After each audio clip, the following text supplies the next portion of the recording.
మన ప్రభువును రక్షకుడైన యేసుక్రీస్తు నామములో మీ అందరికీ నా హృదయపూర్వకమైన వందనాలు. Praise the lord. హల్లెలూయా.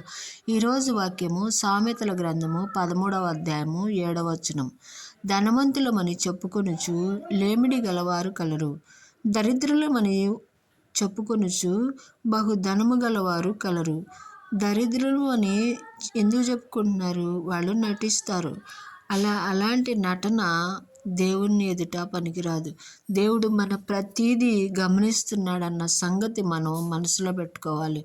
మన ప్రతి విషయాన్ని ప్రతి నిమిషానికి నీరు కట్టి మనల్ని కంటికి రెప్పగా కాపాడుతున్న దేవుడు ఎలా అనుకుంటావు? మనకు దేవుడు ప్రతి విషయం దేవునికి తెలుస్తుంది కదా. మనం దేవుడు చూడట్లేదులే, దేవుడికి ఏం తెలియదులే, మనం చేసేది చాటుని చేస్తున్నాం, చాటున చేసేది దేవుడు ఎలా చూస్తాడు అనుకుంటున్నామేమో. దేవుడు ప్రతిదీ గమనిస్తున్నాడు. మన మనసులోనికి రాకముందే ఆలోచన దేవుడు ఎరిగి ఉన్నాడు.